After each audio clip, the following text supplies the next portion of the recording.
നിങ്ങളുടെ ഇഷ്ട പരമ്പരകൾ എക്സ്ക്ലൂസീവായി സൺ നെക്സ്റ്റ് ആപ്പിലൂടെ തികച്ചും ഫ്രീ ആയി ഇപ്പോഴേ ആപ്പ് ഡൗൺലോഡ് ചെയ്യൂ. സുധിയെ എന്റെ പേഴ്സണൽ പേഷ്യന്റായി കൺസിഡർ ചെയ്യണമെന്നും ₹1 പോലും ഇവരിൽ നിന്ന് ഈടാക്കാൻ പാടില്ലെന്നും ഞാൻ സ്ട്രിക്റ്റായി പറഞ്ഞിരുന്നതാണ് സർ. എന്നിട്ട് എന്താ സംഭവിച്ചത്? ആരെങ്കിലും കുട്ടിയോട് പണം ചോദിച്ചോ? പറയൂ. നിരഞ്ജന്റെ പേഴ്സണൽ പേഷ്യന്റ് എന്ന് പറഞ്ഞാൽ പിന്നെ അങ്ങനെ ആരോടും പണം വാങ്ങാറില്ല. പിന്നെ ആരാ കുട്ടിയോട് പണം ചോദിച്ചത്? അക്ഷരയാണ് സർ. ഇത് ഇവരോടുള്ള വ്യക്തിപരമായ വിരോധമല്ല, എന്നോടുള്ള വാശി തീർക്കല. അക്ഷര എന്താ മോളോട് പറഞ്ഞത്? ഇന്ന് തന്നെ പണം അടച്ചില്ലെങ്കിൽ സുധേഷനെ ചികിത്സിക്കില്ലെന്ന് പറഞ്ഞു. എനിക്ക് വേറെ ആരല്ല സർ. സർ, ഈ കുട്ടിയുടെ അച്ഛൻ മരിച്ച കാര്യം ഞാൻ സാറിനോട് പറഞ്ഞിരുന്നല്ലോ. അതെ, പറഞ്ഞിരുന്നു. ആ സങ്കടത്തിരിക്കുമ്പോഴാണ് സർ ഇത്രയും പണം ഇവരോട് അടയ്ക്കാൻ അക്ഷര പറഞ്ഞത്. എന്താ സർ ഇതൊക്കെ? ഈ ഹോസ്പിറ്റലിൽ ഞാൻ നടത്തുന്ന ചാരിറ്റി പ്രവർത്തനങ്ങളിലൊക്കെ ഇതുപോലെ പല ഇടപെടലുകളും നടക്കുന്നുണ്ട്. ഇതതിന്റെ മാക്സിമം ആണ് സർ. നിരഞ്ജൻ, ഇത്രയ്ക്ക് വിഷമിക്കേണ്ട കാര്യമൊന്നുമില്ല. നീ ചെയ്യുന്ന ഒരു ചാരിറ്റി പ്രവർത്തനവും ഈ ഹോസ്പിറ്റലിൽ ആരും തടയില്ല. നിനക്ക് ഇഷ്ടമുള്ളതുപോലെ ആരെ വേണമെങ്കിലും ചികിത്സിക്കാൻ സാധിക്കും. അതിനൊരു തടസ്സം ഉണ്ടാവില്ല. അത് ഞാൻ നിനക്ക് തന്ന വാക്കാ. ഇനി അത് നടക്കില്ല.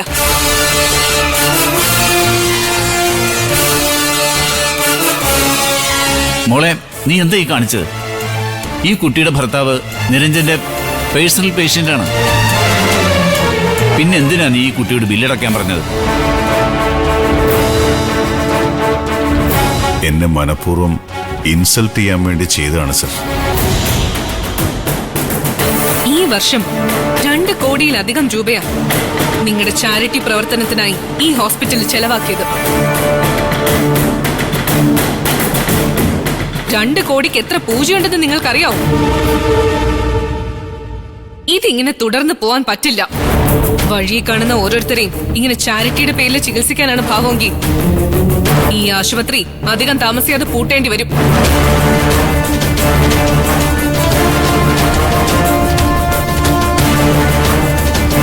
അല്ല, ഇവരുടെ ഭർത്താവിനെ സൗജന്യമായി ചികിത്സിക്കാൻ ഇവരും നിങ്ങളും തമ്മിൽ എന്താ ബന്ധം? അക്ഷര, മൈൻഡ് യുവർ വേർഡ്സ്. രോഗികളെ ചികിത്സിക്കുന്ന ജോലി മാത്രം നിങ്ങൾ ചെയ്താൽ മതി. പണം വാങ്ങുന്ന ജോലി ഞങ്ങൾ ചെയ്തോളാം. എന്നാ പിന്നെ അത് മാത്രമാക്കണ്ട, രോഗികളെ ചികിത്സിക്കുന്ന ജോലി കൂടി നീ അങ്ങ് ഏറ്റെടുത്തു.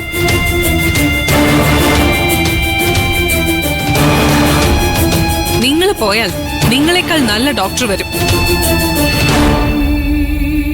കൂടുതൽ ശമ്പളവും ഇൻസെന്റീവ്സും കിട്ടുമെന്ന് അറിഞ്ഞാ അക്ഷര ഹോസ്പിറ്റലിലേക്ക് ചാടാൻ കാത്തിരിക്കുന്ന ഡോക്ടർമാർ ഒരുപാടുണ്ട്.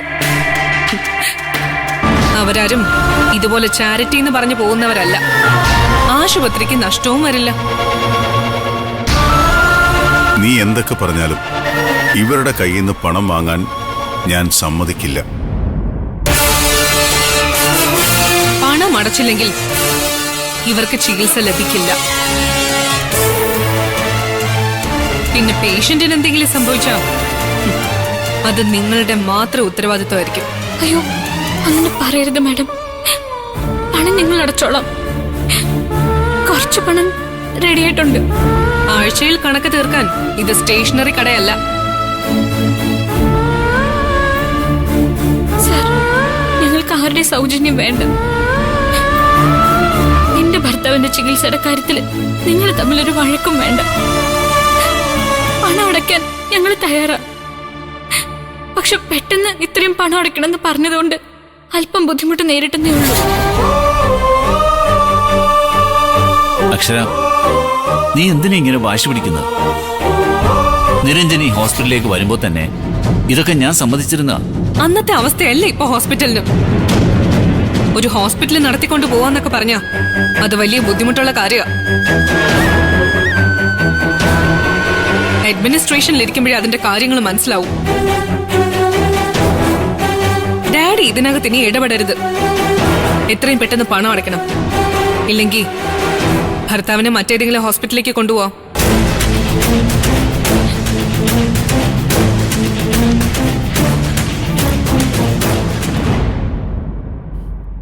ദേവിക, അവളീ പറഞ്ഞിട്ട് പോയൊന്നും കാര്യാക്കണ്ട. വേണ്ടതൊക്കെ ഞാൻ ചെയ്തോളാം. ഇതൊക്കെ എന്നോടുള്ള വാശി കാണിക്കുന്ന. വേണ്ട സർ, ഞങ്ങൾക്ക് വേണ്ടി സാറിനെയും ബുദ്ധിമുട്ടണ്ട. ഇതുവരെ ചെയ്തതിനൊക്കെ സാറിനോട് എങ്ങനെ നന്ദി പറയണമെന്ന് ഞങ്ങൾക്ക് അറിയില്ല. എന്ത് ചെയ്യണമെന്ന് അറിയാതെ നിന്ന് നേരത്ത് ദൈവത്തെ പോലെ സാറ് വന്നത്. ആ നന്മ മാത്രം മതി ഞങ്ങൾക്ക്. ഞങ്ങൾക്ക് വേണ്ടി സാർ ആരുടെ മുന്നിലും താഴരുത്. പണം ഞങ്ങൾ അടച്ചോളാം. പക്ഷെ പണം ഇല്ലാത്തതിന്റെ പേരിൽ എന്റെ സുധേട്ടന്റെ ചികിത്സ മാത്രം നിഷേധിക്കരുത്. ദേവിക, ഇപ്പൊ മുറിയിലേക്കല്ലേ, നമുക്ക് എല്ലാത്തിനും സമാധാനം ഉണ്ടാക്കാം. കുട്ടി വിഷമിക്കണ്ട, ഞാൻ നിരഞ്ജനോടൊന്ന് സംസാരിക്കട്ടെ. പണമില്ലാത്തതിന്റെ പേരിൽ ഈ ഹോസ്പിറ്റലിൽ ഇന്നുവരെ ആർക്കും ചികിത്സ കിട്ടാതിരുന്നിട്ടില്ല. അവളെ ഞാൻ പറഞ്ഞ് മനസ്സിലാക്കിക്കോളാം. അല്ലെങ്കിൽ കുട്ടി ഒരു കാര്യം ചെയ്യും, കയ്യിലുള്ള പണം കുറച്ച് കൗണ്ടറിൽ അടച്ചേക്ക്. അവൾക്കൊരു സമാധാനമാവട്ടെ. സർ, അത് നമുക്ക് വഴിയുണ്ടാക്കാം. എല്ലാത്തിനും പരിഹാരമുണ്ട്. ഞാൻ പറയുന്നത് കേൾക്ക്.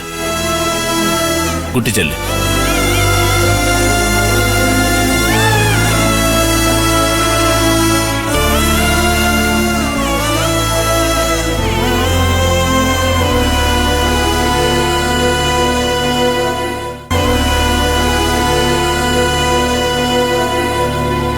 മോനെ, ഇതിനൊരു വഴിയേ ഉള്ളൂ.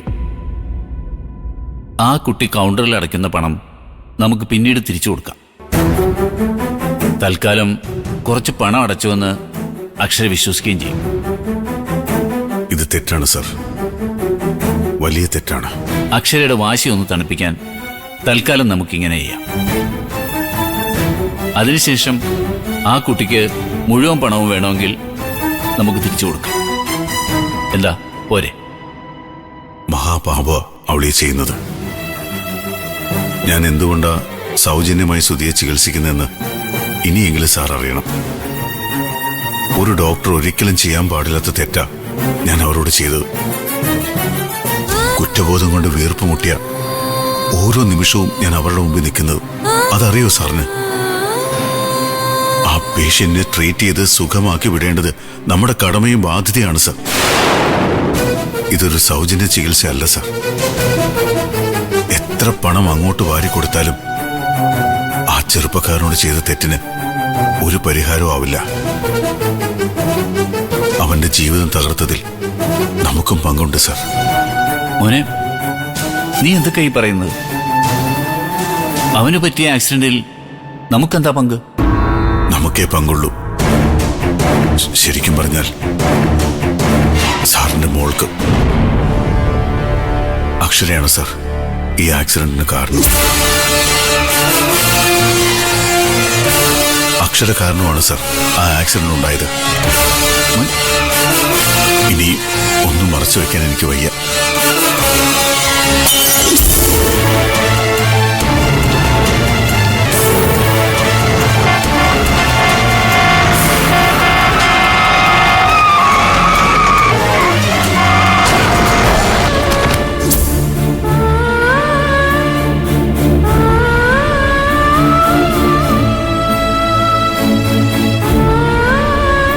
ഇനി സാറ് തന്നെ പറ, ഞാൻ എന്ത് ചെയ്യണം? സുധിയെ രക്ഷിക്കേണ്ടത് നമ്മുടെ ബാധ്യതയല്ലേ സർ?